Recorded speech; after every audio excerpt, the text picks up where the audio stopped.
Assalamualaikum warahmatullahi wabarakatuh. Perkenalkan, nama saya Ronaldo, NIM L1A1 19148 dari Prodi Kehutanan Universitas Jambi. Di sini saya akan menjelaskan tentang pengumpulan benih. Apa itu pengumpulan benih? Pengumpulan benih atau pengunduhan benih adalah salah satu cara untuk mendapatkan serta mengoleksi benih dari pohon atau sumber benih yang dipergunakan untuk memproduksi bibit. Kegiatan pengumpulan benih merupakan salah satu aspek yang harus diperhatikan sebagai salah satu pendukung untuk memperoleh benih atau bibit berkualitas. Selanjutnya, kondisi pengunduhan benih. Kondisi buah dimaksud yaitu kondisi buah di mana pada diunduh telah masak.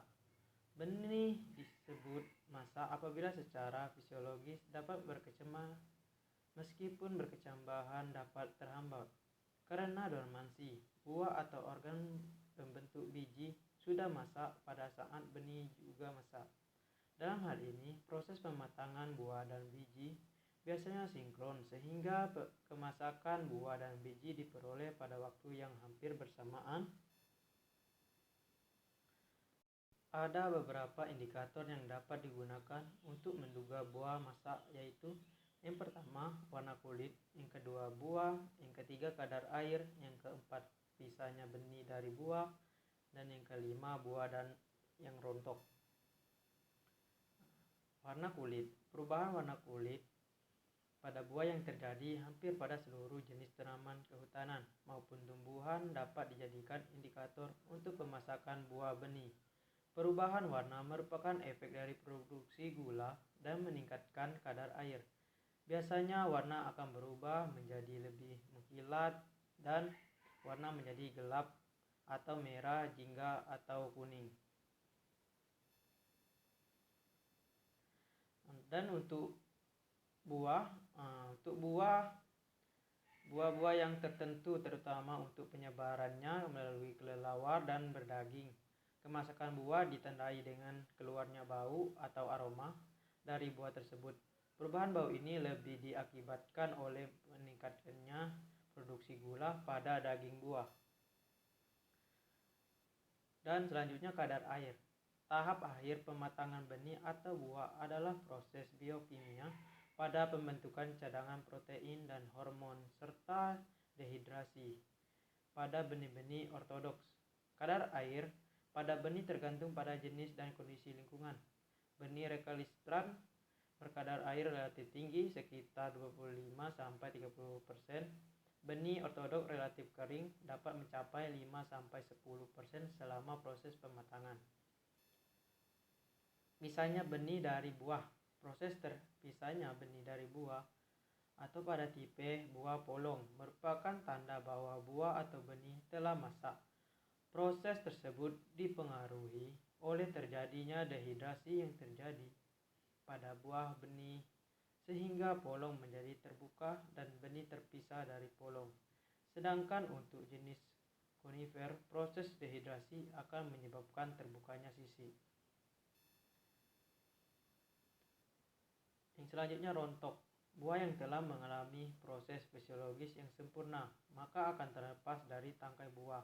Biasanya apabila tidak terjadi hambatan atau kejadian yang menyimpang dari proses fisiologis pematangan buah, maka buah yang jatuh dari pohon dapat dijadikan indikator buah tersebut telah masak. Dan untuk selanjutnya, teknik produksi benih. Yang penerapan ilmu pengetahuan dalam menghasilkan benih yang berkualitas dengan mudah, efektif, dan efisien. Dengan definisi lain, teknik produksi benih adalah cara manusia untuk memudahkan kegiatan pengadaan benih secara murah tanpa mengorbankan kualitas benih dan aman untuk pekerja serta kelangsungan produksi benih yang akan datang. Dan selanjutnya, pengelompokan teknik produksi benih. Berdasarkan jenis benih, maka teknik produksi benih dibagi menjadi dua kelompok. Yang pertama, teknik produksi benih generatif, yaitu teknik pemanenan benih, pengunduhan, dan pengumpulan benih. dan teknik pengolahan benih pasca panen. Dan yang kedua, teknik produksi benih vegetatif menggunakan stek, cangkok makro, penyambung, dan kultur jaringan mikro. Dan faktor-faktor yang mempengaruhi pemilihan metode pemanenan benih. Kondisi iklim dan cuaca selama masa pengumpulan. Pada umumnya benih matang pada akhir musim kering atau awal hujan. Kondisi yang paling tepat untuk dilakukan pemanenan benih adalah pada saat iklim kering atau musim kemarau. Pemanenan dilakukan pada musim kemarau dengan pertimbangan jalan yang relatif lebih kering sehingga akses relatif mudah. Vegetatif, tumbuhan bawah relatif lebih terbuka sehingga proses pengumpulan buah yang jatuh ke lantai dasar hutan mudah. Relatif lebih aman dalam menghindari hewan melata dan berbahaya. Pada musim penghujan, pohon menjadi licin dan banyak ditumbuhi liana yang mengganggu pemanenan. Dan kerusakan terhadap pohon. Jika pada pemanenan benih periode saat ini tidak memperhatikan kerusakan pohon yang terjadi, maka hal tersebut akan mengakibatkan pada penurunnya produksi benih pada berikutnya dan atau akan menyebabkan kematian pada pohon yang dipanen itu sendiri. Akses, selebritas, dan kelerengan. Kemudahan kendaraan dalam mencapai lokasi perlu diperhitungkan. Tersebut berkaitan erat tentang keefektifan dan keefisien kegiatan pemanenan benih. Jika sumber benih memiliki lokasi yang jauh dari jalan akses, maka akan membutuhkan banyak tenaga kerja mengangkut benih secara manual dari areal sumber benih menuju kendaraan. Tinggalkan pohon yang berada pada topografi yang miring memiliki perakaran yang labil. Selain itu, pada areal yang kelerengannya yang tinggi atau miring, faktor keselamatan bagi pengumpul di lantai dasar hutan juga perlu diperhatikan. Bagi seorang pemanjat pohon, kehati-hatian dalam mengelola keseimbangan pada saat memanjat pohon juga harus diperhatikan. Tipe buah dan benih. Benih yang berukuran kecil harus dipanen dengan mengunduh buah dari pohon sebelum buah tersebut membuka. Hal ini untuk meningkatkan produksi dengan prinsip efisiensi. Benih berukuran besar dapat dikumpul dari tanah, tergantung kebutuhan benih. Jika benih yang dibutuhkan dalam skala besar, maka perlu dilakukan tambahan teknik seperti dengan teknik penggoyangan pohon dan lainnya. Tipe penyebaran benih. Benih dapat menyebar dengan berbagai perantara, yaitu seperti angin, ditajuk dan belum menyebar. Begitu juga dengan benih yang penyebaran dibantu oleh binatang dan lebih efisien juga dipanen pada saat benih masih ditajuk. Dan yang kedua, hewan seperti kelelawar dan serangga. Dan yang ketiga, air. Benih yang disebar oleh angin berarti harus dipanen sewaktu-waktu. Masalah pohon khusus. Pohon yang memiliki karakteristik khusus seperti batang atau cabang yang berduri dan sering dijadikan sarang semut, lebah atau tawon. Contohnya berduri kapuk randu secara sarang semut, akasia, sengon, jambu monyet, dan lainnya. Pemilihan metode atau teknik pemanenan buah diperlukan alat tambahan seperti teropong untuk memastikan untuk ruginya pemanen benih pada pohon tersebut. Teknik pemanenan benih. Yang pertama, teknik pengumpulan benih dari lantai hutan atau tanah. Pengumpulan benih dari lantai hutan yang jatuh secara alami.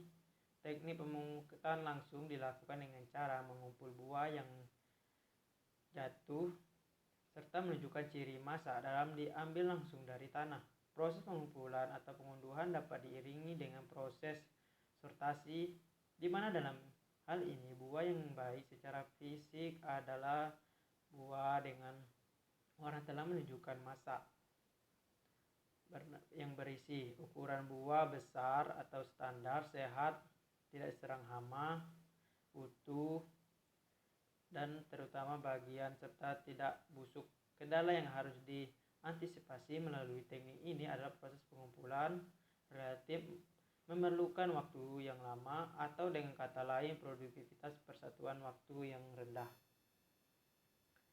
Adapun jenis benih yang dapat dilakukan pemanenan yang memiliki karakteristik yang pertama, ukuran benih sedang dan besar, buah tidak memecah atau menyebar, benih tidak mudah dimangsah, benih tidak mudah berkecambah, benih tidak mudah rusak dan kehilangan viabilitasnya.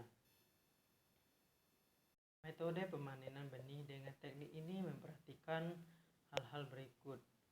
Yang pertama, pengumpulan benih dilakukan menunggu sebagian besar benih jatuh. Jika yang dikumpulkan benih mudah rusak atau rekalsitran, pengumpulan dilakukan beberapa kali. Jika lantai atau tanah relatif bersih, maka dapat digunakan pengaruh untuk mempercepat pengumpulan. Lantai hutan yang relatif bersih dapat menggunakan peralatan mekanis seperti vakum atau penyapu berputar. Untuk benih yang mudah rusak akibat serangan hama, penyakit dapat dilakukan dengan penampungan di atas permukaan tanah dengan menggunakan jaring atau planet. Dan selanjutnya, pengumpulan benih dari tanah atau lantai hutan setelah penggoyangan. Dan teknik ini dibagi menjadi dua, yaitu penggoyangan manual menggunakan tangan atau tali dan pengait dan lain-lainnya. Yang kedua, penggoyangan mekanis mesin. Teknik ini diterapkan untuk beberapa jenis tanaman yang memiliki karakteristik benih berukuran sedang atau besar, benih yang tidak mudah rontok setelah benih matang, benih yang memiliki waktu rontok yang tidak bersamaan walau sudah matang. Metode pemanenan benih dengan teknik ini adalah penggoyangan dilakukan pada cabang pendek yang dapat diganti dengan gala pengait, dan pada cabang tersebut banyak terdapat buah. Jika tidak dapat digapai dengan gala, dapat dilakukan penggoyangan dengan menggunakan tali yang dibelit pada cabang yang memiliki buah yang banyak. Untuk mendapatkan benih yang lebih banyak, dapat dilakukan dengan menggunakan alat penggoyangan mekanis seperti truk.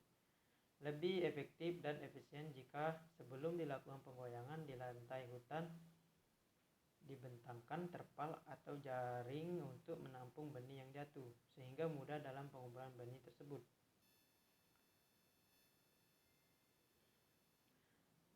Kedua, pemanenan benih yang berasal dari tajuk pohon pada pohon yang telah ditebang. Pada beberapa perusahaan yang bergerak pada hutan tanaman seperti HTI, kecukupan kebutuhan benih sangat mempengaruhi proses produksi hasil kayu. Untuk mencukupi kebutuhan benih, dalam hal penanaman dapat dilakukan pemanenan benih dari kebun-kebun benih yang dimiliki perusahaan. Jika benih masih belum mencukupi, dapat juga dikumpulkan dari benih yang berasal dari areal tegakan tanaman yang akan ditebang. Teknik seperti ini sudah banyak diterapkan pada perusahaan kehutanan di luar negeri seperti di Amerika, Australia, Selandia Baru, dan Prusia. Adapun karakteristik penerapan teknik ini, yang pertama, pada umumnya diterapkan pada perusahaan yang bergerak dalam hutan tanaman industri atau HTI. Yang kedua, teknik ini diterapkan untuk kepentingan pemenuhan kebutuhan benih perusahaan atau untuk dijual atau kepentingan komersial. Dan yang ketiga, pada prinsipnya teknik ini dapat diterapkan pada semua tipe benih maupun ukuran benih. Yang terpenting adalah pengaturan dan pemilihan waktu yang tepat. Metode pemanenan benih dengan teknik ini ada individu dan fenotipa baik ditandai pada saat penebangan. Jumlah pohon yang diseleksi dalam 1 hektar bervariasi, bisa 8-13 pohon per hektar pada Pinus radiata di Selandia Baru.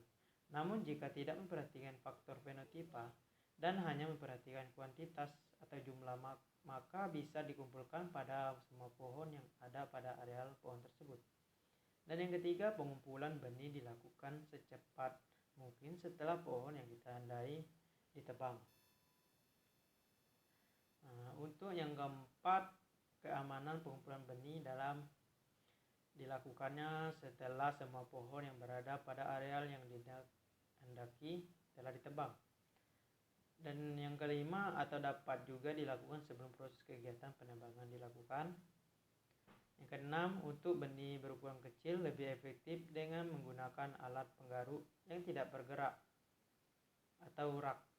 Yang ketujuh, pengumpulan benih yang berasal dari penjerangan awal tidak dihancurkan.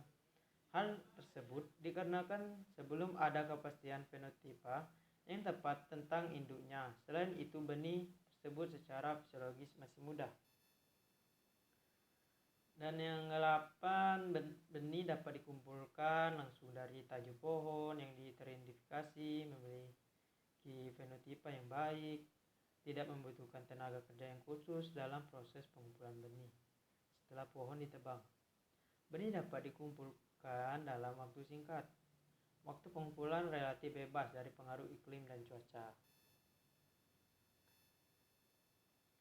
Dan yang ketiga, pemanenan benih dari tegakan pohon. Pemanenan benih dengan mengakses dari bawah dengan menggunakan tangan. Teknik ini dapat diterapkan pada yang rendah atau memiliki cabang yang menjulur sampai ke tanah, sehingga mudah dilakukan pemanenan langsung dengan tangan atau dengan bantuan gunting atau gergaji. Metode pemanenan benih. Dengan metode ini, yang pertama, cabang yang berbuah dapat digapai dengan gala yang dilengkapi pemotong, pengait, ataupun penggergaji pada ujungnya. Yang selanjutnya, cabang yang lentur dan dapat ditarik dengan pengait sehingga mudah dilakukan pemetikan benih dengan menggunakan tangan atau alat bantu seperti gunting tangan. Dan selanjutnya, cabang yang berukuran kurang dari 5 cm dapat dipotong, dan berukuran 5-10 cm dapat digergaji. Dan selanjutnya, cabang tinggi dapat ditarik dengan tali kemudian baru dipotong atau digergaji, sehingga terjadi kelakuan akan membahayakan mengumpul pada saat ikatan terlepas atau cabang patah atau berayun balik. Lakukan akibat menarikan cabang dapat menyebabkan patah cabang dan sebagai dapat merusak pohon.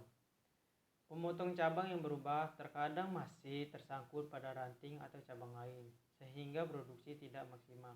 Pemotongan cabang dengan metode yang salah dapat menyebabkan kerusakan pohon. Ya, baiklah, itu saja yang dapat saya jelaskan untuk materi tentang pengumpulan benih. Baiklah, saya tutup. Wassalamualaikum warahmatullahi wabarakatuh.